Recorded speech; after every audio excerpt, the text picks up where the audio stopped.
जनतेच्या रक्ताचे पडतात सडे, राजकारण्यांचे झेंडे लावताना जनतेच्या रक्ताचे पडतात सडे. अरे एक वेळ पुढे असणारं मराठी पाऊल तुमच्या तोंडानं सांगा ना उरले कुठे. एक वेळ पुढे असणारं मराठी पाऊल तुमच्या तोंडानं सांगा ना आज उरले कुठे. कैलासवासी नरहर कुरुंदकर रामशास्त्र्यांची भूमिका घेऊन विराजमान झालेले सुप्त परिषदगण आणि ज्ञाती भक्ती श्रोते मित्र हो.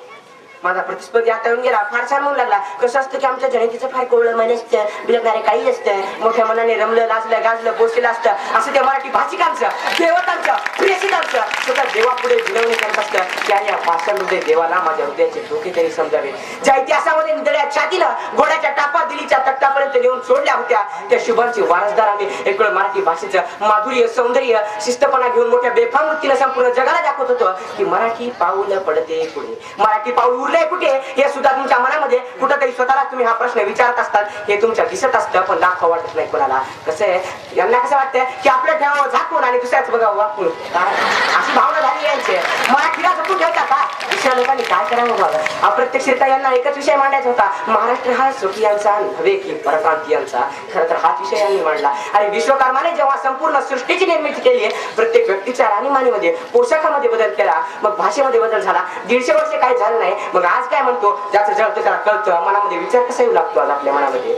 अरे कुणी कुणाचं नाही साथी देहाची अंती होते माती, कुणी कुणाचं नाही साथी देहाची अंती होते माती. हे सगळे आहे सुखाची सोबती मग कशाला हवी खोटी नाही, अशी यांची भावना झालेली आहे. मी कुणाचं येणं नाही, मी कुणाचं देणं नाही. हम दो हमारे दो माझं भर बस माझं घर बस. बरं का मी आणि माझी बायको याच्या पलीकडे काही पाहत नाही ते. कारण मराठीला केवळ आपण स्वतंत्र ठेवून चालणार नाही. मग दुसऱ्या लोकांनी आपल्या राष्ट्रात यायचं नाही का. मुंबईला आर्थिक क्षेत्रामध्ये सर्वात महत्वाचं स्थान मिळून देणारे ते परप्रांतीयच आहे. आपला व्यापार तितक्या पुढं या लोकांमुळेच आज सध्या आलेला आहे. कसं असतं की एखादा सुसंगाचा संग्रह असला, विरोधात विसंगाचा विग्रह येतो आणि मग विसंगाच्या विग्रहाला सुसंगाच्या संग्रहामुळे एक वेगळा आग्रह मिळतो. आणि हाच आग्रह जर भाषेचाच असेल तर महाराष्ट्रात मराठी भाषेचा आग्रह अयोग्य हाच असायला हवा. कसं असतं की यांना एक गोष्ट आजपर्यंत कळलं नाही, महाराष्ट्रात राहणाऱ्या मराठी लोकांच्या अस्मितेची जाण म्हणजे मराठी भाषा आहे. मराठी भाषा नाही, ती एक संस्कृती आहे, ती एक परंपरा आहे. हे सुद्धा यांच्या लक्षात आलं नाही. आणि गेली 5 वर्ष तुमच्या मराठी भाषेला तुम्ही एका भगव्या झेंड्याखाली दाबून ठेवलं होतं. कुठे गेले तुमचे हक्क?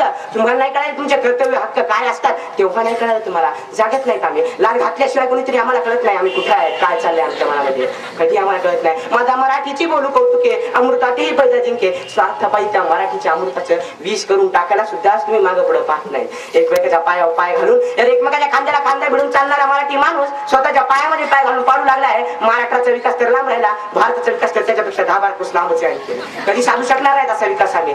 शिक्षणामध्ये सेम इंग्लिशचं महत्व का निर्माण झालं, भारताची राष्ट्रभाषा म्हणून हिंदी का निवडण्यात आली. प्रत्येक ठिकाणी प्रत्येक भाषेला वेगवेगळं महत्व दिलं जातं. हे महत्व आज सुद्धा आमच्या लक्षामध्ये आलं पाहिजे. काळाची गरज आहे.